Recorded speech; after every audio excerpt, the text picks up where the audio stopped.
Warning, the stories you're about to hear are detailed accounts of shenanigans, pranks, and some mistakes that are meant to replicate the sort of discussions that veterans have when they reunite over a cold beverage and do not depict the professional daily actions of the military at large.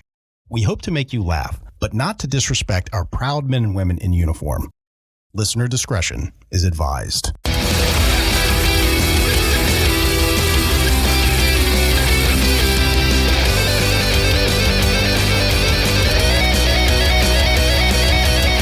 Welcome to Cammo Comedy, where we take a humorous look at the lighter side of military service. We got a big show for you today, but before we jump into it, if you like what we're doing here, give us a subscribe, give us a follow, whatever they call it on your podcasting platform. And while you're at it, give us a 5-star rating, write us a review, as that makes us more relevant in the algorithm and boosts the overall visibility of the show. But word-of-mouth advertising is just so powerful, so if you tell some friends, I will love you forever. Okay, let's jump into the show. I am your host, Aaron Wolf. Joining us today for the first time is call sign Double Take. Double Take, thanks for being in studio today, man. What's going on, guys? Thanks for having me. I'm happy to be here. Fuck yeah, man. Also joining us in the studio today, we have a very special show with two guest hosts. Is call sign Cheeks. Cheeks, thanks for coming back, man. Always a blast. Hey, spread cheeks, not hate. I'll just remind everybody in the audience, we put out a new show every single Monday. So kindly, gently tap that notification bell so you get notified every time we put out a new show. All right, so we got a big show for you today. The first show comes out of the Army Rangers. I think it's our first Army Ranger show that we've had on the show. Hell yeah. And I love Army Rangers because they've got some pretty crazy stories. Oh, for and sure. we love them for that. So let me set the table here.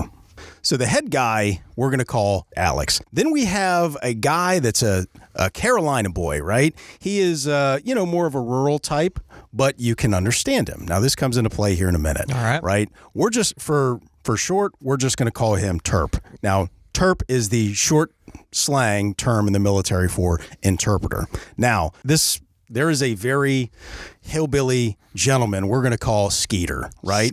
Skeeter, right? This guy is from swamp country in Florida. Like this, and the reason that we have a Terp is because nobody can understand what in the fuck Skeeter is saying, except for the other guy that's a little bit more of a southern guy, right? He's the walking, what are they? It was called the subtitles, walking subtitles. Like Yes. like the assistant coach in Waterboy. Yes. Move into the back of the bow. So Alex, he's overseeing this group of guys to include the Terp and Skeeter, and he can never understand what the fuck Skeeter is saying. He has to look at the Carolina boy and be like, what the fuck is this guy saying, right? So this just became customary for Alex to turn to the Carolina boy and say, hey, man, what's Skeeter talking about? I can't understand him. Because he sounded probably like Boomhauer from King of the Hill, but worse, right? Oh. So he's like, so what would happen is when Alex was interacting with Skeeter, he would always take the Carolina boy along for the ride and just have him interpret. Now, the funniest part of this is that the Terp would always interpret, but he would say the words that Skeeter was saying in a British accent. Why? Okay? Just because it was funnier. He's just like, look, man, like we're all hillbillies here. The city boy Alex over here can't understand us. We're going to class it up quite a bit. Yes. Right? So we take it literally from one extreme of the English language to the other. Yeah, they're like really leaning into this whole thing, right? So this is important to understand, right? Now, this gets a little bit confusing, so just understand that this is at play here in the next scenario that we're getting ready to lay out. Now, it's also important to understand what a field training exercise is. So this is where you have military members, they just get in a training environment, they go out into the field, they do maneuvers, they go through scenarios, and they're basically practicing their craft, right? So the short term for that is a FTX, so field training exercise. All right.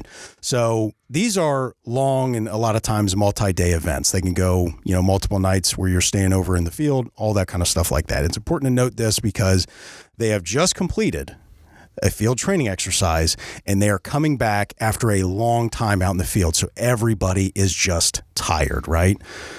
So they're driving home and they're in like a Ford F-350, something like that. It's got a 6-person, cab, and there's a couple guys sitting in the truck bed. And they come up to a 4-way stop, right? And they stop, and all of a sudden Alex sees a flash dart into the wood line. Uh-oh. And he's like, what the fuck was that? And then the Terp's like, Skeeter just ran into the wood line, man. Actually, he says it in a British accent. Bloody hell, Skeeter just ran into the wood line. Right. He's like, oh, all right. Somebody hand me a rifle. What? Fuck it, we're going to kill him. No, I don't think he jumped to that, but he knows that this guy is a resourceful, feral, hillbilly guy. And he's just like, dude, if he ran into the wood line without saying anything, There's a reason why. something is amiss. He's like, oh my God. Okay. So he gets a rifle and he goes out. He just steps outside the truck. He knows that they're in Gator country because this is taking place in Florida. I should also point out. And he's just like, Skeeter, you've got 2 seconds and I'm going to light up the wood line. Get your feral ass back over here right now. I'm not fucking around. Yes. Right about then, Skeeter comes out of the wood line, ass first, dragging an alligator by the tail, going, woo! Oh my God. Now, it's important to note, this is the part of the story where we find out that Alex is afraid of alligators because he makes a sound that is not flattering. Duh! This kind of thing. And so Skeeter is dragging the alligator back over to where the truck was, like through this little field. So they were on the roadway. There was a little bit of a field, and then there was a wood line, like swampy marsh, something like this. Skeeter runs in there because he saw an alligator, and he was able to wrestle it and then pull it out of the marsh by the tail, just to kind of fill in the gaps Well, I here. can't imagine it was a big alligator then. Oh, it was about 5 foot. Oh, it was a big bastard in terms of how alligators go. So he gets it over to where the truck is, and he dives on its head and covers his eyes, and he starts yelling in his own unique language, and he's like, so we'll just. For speed of purpose here, I'm just going to use an accent. That's He's like, fair, yeah. Right? Y'all need to get me some duct tape, man. We got to close the mouth, man. Get it shut. Right? So Alex is like, dude, get the fuck off of the alligator. What are you doing? He's like, I want to eat a tail. I want to make some boots. He's like, we're not doing that, man. Why don't you fucking get off the alligator and we need to get back. He's like, if I get off, man, it's going to bite me. He's in too deep at this point. Yeah. Right. So they're like, fuck, what are we going to do? Now, it's also important to note that when they found out that Alex is afraid of alligators, he jumped in the bed of the truck, leaving behind the rifle that happens to be very close to this alligator. So they're a little bit in a quandary. So he's looking at his terp saying, how bad is this, man? He's like, well, sir, it's pretty bad, right? Like, we're in a bit of a spot right now, right? He's like, if he gets off him, he's going to get bit. He's like, well, do alligators, when they bite, do they just bite and run away? He's like, no, they're going to bite and turn. Like, they're going to start somersaulting and everything and take hunks of skin off. He's like, fuck. All right. So anyway, a long story short, they end up wrestling the alligator, closing its mouth, and they end up having some alligator tail grilled on the grill that night. Hell yeah. So it was a story that ends really well. Those are some bad dudes, man. That's some hillbilly shit. Army Rangers, man. So another area of bad dudes are Vietnam vets. Is this our first Vietnam story? This is our first Vietnam story. That's amazing. So awesome. I'm so glad we're getting different eras in here. Yeah. So these guys, the first dude is in like a major slot, whatever had happened during his process. He didn't get like field promoted or anything like that, but he's a Speed E4. Okay. And he's in a major slot. So he's got... Explain to the audience what you mean by Speed E4. So what a Speed E4 is essentially is not everybody was always an NCO, right? And you had to be infantry in order to be an NCO. And this guy was right on the cusp of becoming an E5. Okay. So he's like an E4 team leader essentially. Okay. But he's got a different rank. So he's got like a chevron on top of the... Gotcha. You'll have to Google it to really get into the ins and outs of the Speed E4s and stuff like that. Well, this guy's in a major slot, which means that he's got a Jeep that he's allowed to take wherever he wants. And he has a driver as well, right? So something to note is that his driver didn't speak English, but he spoke like Chinese, he spoke Vietnamese, and several other languages, just not English. Everything but. Everything but. So he'd have to go through like multiple interpreters in order to tell his driver where they're going, right? Oh, God. Well, this particular night, these three guys, they're like, hey, let's go over to the bar over there. They had to drive outside the wire to get to it and whatnot, and then they drive over to this Vietnamese bar, and they go in, but they don't go unarmed, right? You can't just leave the wire and go without your weapons. Right. So person A, we'll call him Pete, okay? Pete has his 45, and when they get to where they're going, he takes his 45, he's got his little gun belt, and he like rustles it up above into his like armpit area, right? So he's got his gun belt up here across his tits, underneath his armpit, because covering up the nipples. Yeah, because you can't bring guns and weapons into the bar. Right. Okay. Makes but you're sense. not going into the bar without your gun, right? Not in Vietnam. Not in Vietnam. Not in Nam, of course. Not in Nam. Well, he's got his shit all the way tucked up into his armpit, right? The next guy's got his M16. He stuffs this M16 all the way down into his pants and starts walking in like with a peg leg, right? Oh, God. Because, again, you got to That must have looked fucking ridiculous. well, they didn't have the collapsible stocks that we have nowadays either. So this thing, it was a full-length thing. Came up like all the way up to his rib cage when he's trying to walk in. Don't worry, guys. I'm just a pirate. Yeah, no big deal. Well, the next dude was Billy Badass, or so he thought. He's like, I'll just bring my bayonet, and sticks it down into his boot, right? Right. So they get into the bar. They're having a few warm beers because nothing was cold, but warm beer's better than no beer. Sure. All right. Especially when you're in a war zone in the 60s, 70s. And the bar they had, it had windows, but it wasn't like the typical glass window that you would see at our bars. Okay, it's just an opening. Flintstone window. Yeah, it's a Flintstone window. It's just an opening in the rock formation that they have. Okay. The rock formation. I got a rock formation in my pants, just so you know, and I got a top hat on it. Fuck you. So they're sitting here in this Flintstone bar in the middle of Vietnam, drinking their warm beer. One dude's like kicked back because he can't sit up right, because he's got the M16, so he's like reclining in this seat. And the other guy's got Pete's got his gun belt all the way tucked up under his nipples. And all of a sudden, they see a rock flying through the window. Like, that's fucking weird. Fuck. The bartender sprints around, grabs this rock, hucks it out the window, and they're like, whatever. They take a drink of their beer. Boom! I don't think that was a rock. Pete's like, did that rock just explode? So Pete starts to fumble fuck around with his tits and his gun belt, trying to get his gun out. Other dude with the M16 is sitting there trying to take his pants off and get his gun out. Pete runs over to the window and he sees the Viet Cong soldier running away. So they're all fumble fucking around trying to get their stuff out. Yeah. Pete finally gets his gun belt down around his waist, pulls his .45 out, aims down, click, shit. Forgot to load the round. Oh, shit. So the way he tells the story is later on, the Vietnamese soldiers went, what do they call them? Vietnam regulars, I think is what they called them. He said that they went and took care of business and they finished their beers and then went back to the back to the hooch. But that just cracks me up. Just throwing fucking grenades into my fucking bar. Shout out to that bartender for having a set. Yeah, no kidding. He could have just jumped out of that Flintstones window and saved himself, but he saved the whole motherfucking bar. That's Good right. for him, man.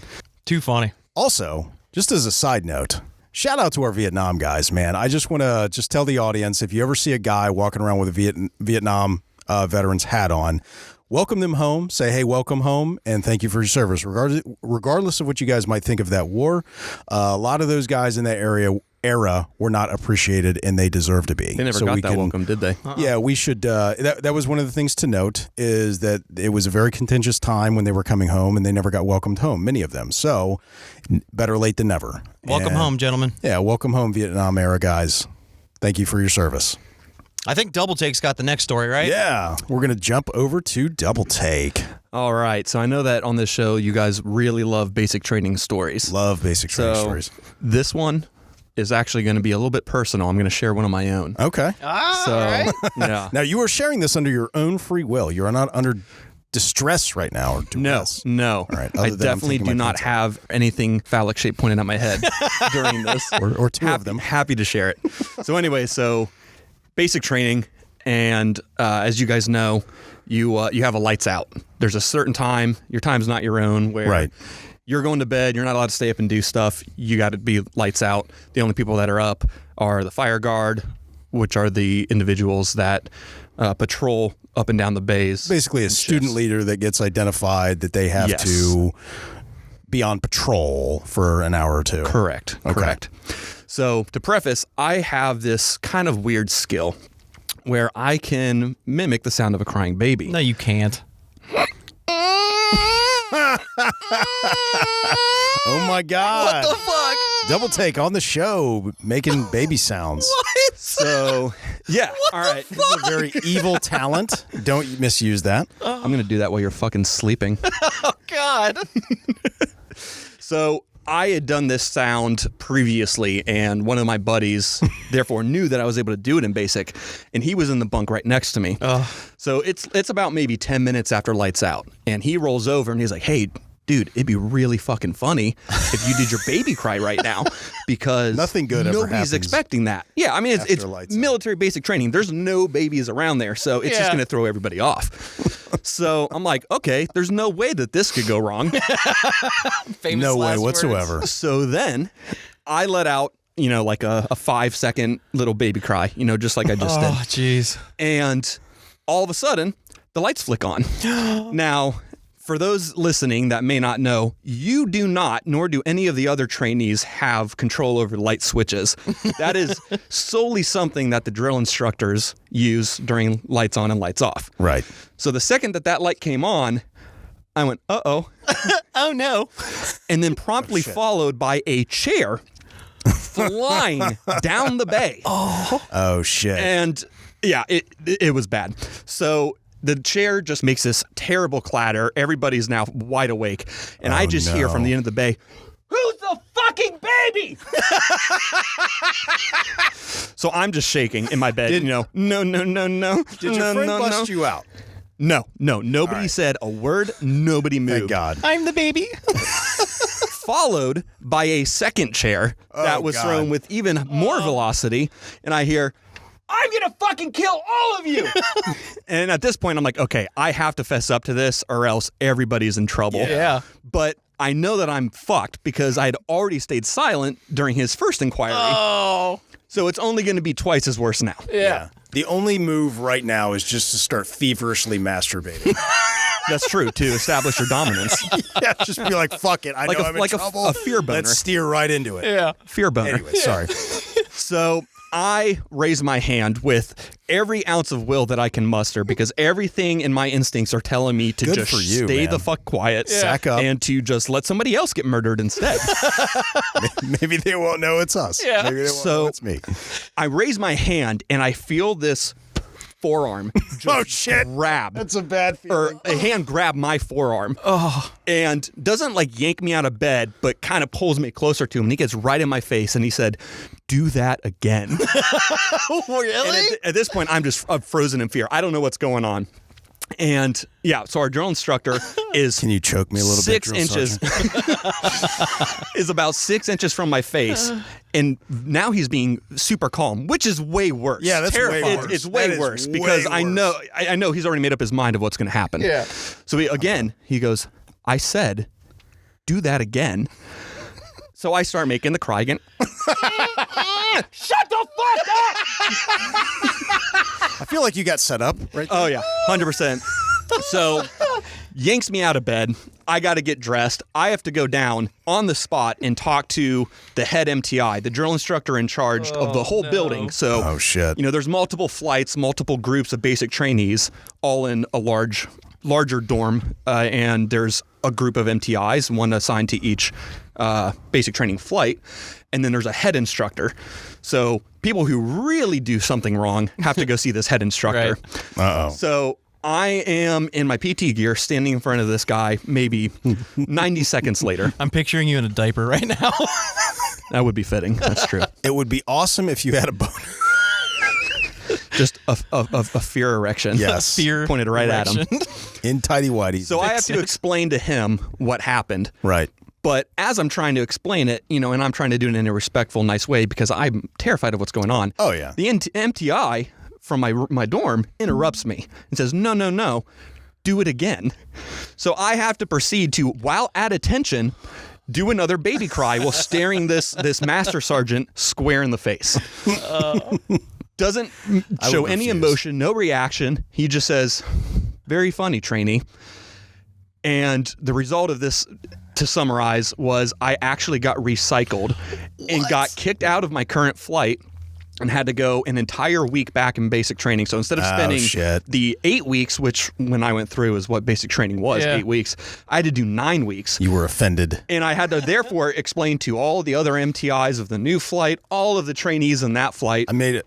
Why? How did why that go? Because you're like, I made a baby sound, and they got all pissed and made me go back a week. I'm pretty sure at the time I just made something up that sounded more normal because I was just too embarrassed to say that I imitated a baby and got kicked out of training for it. That's probably one of the best ways to get kicked back a week. Yeah. It's very creative. Yes. It's very creative. Oh, that's awesome. Well done, sir. All right, so I got a Army/Air Force story here. So this one takes place in Afghanistan, and I'll set the table a little bit for this. So there's gun trucks, right? And a lot of times they'll go outside the wire, they'll go off base, and they'll do different patrols, right? Now, what's important to note here is there are about 3 different radio networks that happen. There's one network that's local, that's inside the truck, and then there's another wider network that is your truck convoy, and then there's one for just the greater area that you're in that's overseen by like a central control center, right? So, there was an Air Force group that was, operating somewhat close to an Army convoy, and the Army convoy did not know that they were on the wider frequency. They just thought that they were on their local truck frequency. So they were broadcasting to everyone. Yeah. Yes, they were, unbeknownst to them. No way. They were broadcasting to everybody, right? So like these patrols can go on for hours and hours and hours, and they can be very eventful, but they can also have more regularly. They have hours and hours of just uneventful driving and looking and searching and that kind of stuff. So these guys were playing the Would You Rather game over the radio on the wider net, right? And one of the things that they could make out is, would you rather fuck a shark or have elephantiasis of the balls? What was that word you just tried to say? Elephantiasis. That's not the word. It is. I looked it up. I thought it was elephantitis. It's tisis. I reject that. Okay, we'll look it up. Elephantiasis of the balls, right? Are you harassing me? I am so harassing you. Fuck you. Everybody was trying to get their attention because, this is kind of funny, and you know where these kinds of things go. Nowhere professional, which is what, the wider net is for emergencies and that kind of traffic, not asking, would you like to fuck a shark or anything like that. One of the other things they made out from the same group of guys is they were getting into a fucking fight. Something had happened during the patrol where people were pissed, and they're like, they thought they were just on their local like truck to truck net, but they were on the wider net again. So they were like, truck on truck. When we get back to the yard, we're fucking you up. And they did. Everybody was back on the yard about the same time. And you guys saw helmets getting slung. You saw fist fight, and they went to town for about like 5 minutes, and they were fucking them up. So it was pretty funny. Well, the important thing to note is, answer the question. Yeah. Which would you rather? I think I'd rather have elephantiasis of the balls. Nah, fuck that. I'm sticking my dick in that shark. Fuck yeah. You want shark babies? You just like that song, Baby Shark. Fuck you. Hell yeah. God, I'm not going to think about that all day now. Do. Baby Shark. Always the penis. Hey, thanks for checking out the Cammo Comedy Show Podcast. If you like what we're doing here and you want to participate in this community, there are many different ways that you can contribute. First and foremost, tell somebody about the show. Word of mouth advertising is very powerful, and we really appreciate you for helping us out. If you have any funny military stories of your own or know somebody who does, with their permission, of course, you can contribute those stories via email at stories@cammocomedy.com. That's stories, STORIES, at CAMMOCOMEDY.com. Or if you're not too good at the internets, drop us a voicemail at area code 531-222-6146. That's area code 531-222-6146. That's right, we're giving away our phone number. We want funny military stories from all eras. So if you're not from a generation that's heavily online, we don't want there to be a barrier for participation. We have a lot of big plans for this show, and building this community to support veterans, we will announce here soon, so stay tuned. All right, I'm going to go have a nice spicy bowl of chili. Later.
Yeah, you are a fucking baby, so it fits.